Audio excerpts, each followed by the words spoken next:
नमस्कार, India speech के channel पर आपका स्वागत है। मैं हूं आशीष वशिष्ठ। इजराइल और हमास के बीच युद्ध को 10 दिन से ज़्यादा का समय बीत चुका है।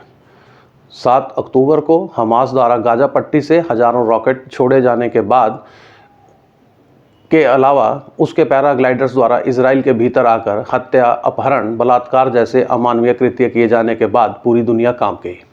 गाजा पट्टी पर कब्जा किए बैठे आतंकवादी संगठन हमास ने इजराइल की सुरक्षा व्यवस्था को जिस तरह बेअसर किया, उसने अमेरिका में हुए 9/11 हमले की यादें ताज़ा कर दी थी। लेकिन कुछ घंटों के भीतर ही इजराइल ने पलटवार करते हुए लड़ाई का केंद्र गाजा पट्टी को बना दिया।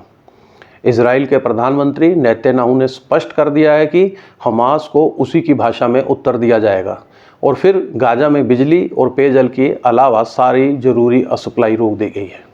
सैकड़ों इमारतें मलबे में बदल गई, हज़ारों लोग मारे जा चुके हैं, हमास कमांडरों को ख़त्म किया जा रहा है। लेबनान ने भी इजराइल पर हमले की कोशिश की, लेकिन उसे भी ठंडा कर दिया गया। हमास के सबसे बड़े मददगार ईरान ने उसे इस हमले के लिए उकसा तो दिया, किंतु वह भी धमकियां देने के अलावा और कुछ कर न सका। उधर इजराइल ने गाजा पर कब्जे की मंशा व्यक्त कर डाली, जिसके बाद लोग बोरिया बिस्तर समेटकर सुरक्षित स्थान की तलाश में चल दिए। गाजा से मिस्र जाने वाले सभी रास्तों पर जन सैलाब उमड़ पड़ा, लेकिन मिस्र ने अपनी सीमा सील करते हुए उनके प्रवेश पर पाबंदी लगा दी। संयुक्त राष्ट्र संघ इजराइल को युद्ध के नियमों से परे जाकर गाजा को बर्बाद करने के विरुद्ध चेतावनी दे रहा है, लेकिन नेतन्याहू ने साफ कर दिया है कि वह पीछे नहीं हटेंगे। लगता है जिन ताकतों ने हमास को उकसाया, उनको इजराइल से ऐसे जवाब की उम्मीद नहीं थी। खुद हमास भी अंदाज़ा लगाने से चूक गया।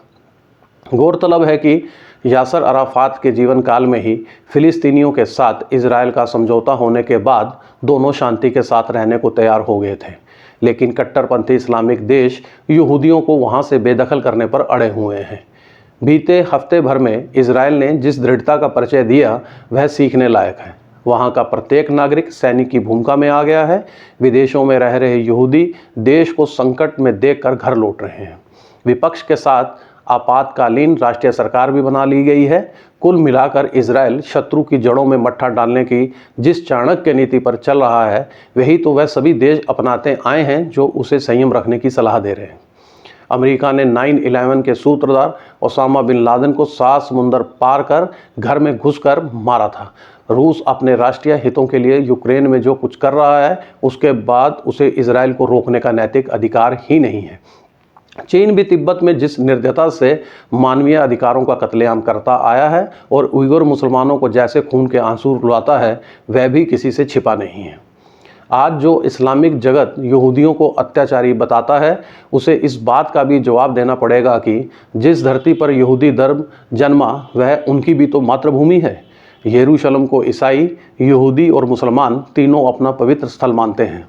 ऐसे में पूरी सहानुभूति फिलिस्तीनियों के साथ जोड़ देना एक पक्षीय है। इजराइल एक वास्तविकता है जिसे स्वीकार करने के अलावा कोई और विकल्प नहीं है। इस युद्ध के पहले ही संयुक्त अरब अमीरात और मिस्र जैसे अनेक देश इजराइल के साथ कारोबारी रिश्ते बना चुके थे।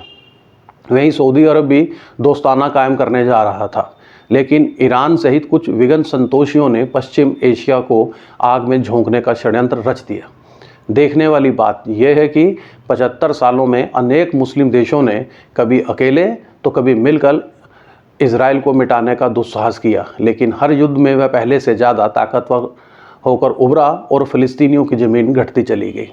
मौजूदा विवाद का अंजाम भी वैसा ही होने का अंदेशा है। गाजा पट्टी की घेराबंदी तो इजराइल शुरू से करता आया है, लेकिन अब वह उस पर कब्जा करने पर आमादा है, जिसके लिए इस्लामिक कट्टरता के पोषक तत्व जिम्मेदार हैं। बतौर इंसान फिलिस्तीनी समुदाय के अधिकारों की रक्षा होनी चाहिए, लेकिन जब तक उनको केवल मुसलमान माना जाएगा, तब तक वह इसी तरह खाना बदोश बने रहेंगे। इजराइल को किसी पर जाति करने का अधिकार कतई नहीं है, परंतु अपनी सार्वभौमिकता यानी यूनिवर्सलिटी की रक्षा करने के उसके अधिकार की अनदेखी भी नहीं की जा सकती। तो इस अंक में इतना ही। अगले अंक में फिर मिलेंगे किसी नए मुद्दे के साथ। तब तक के लिए अनुमति दीजिए। नमस्कार।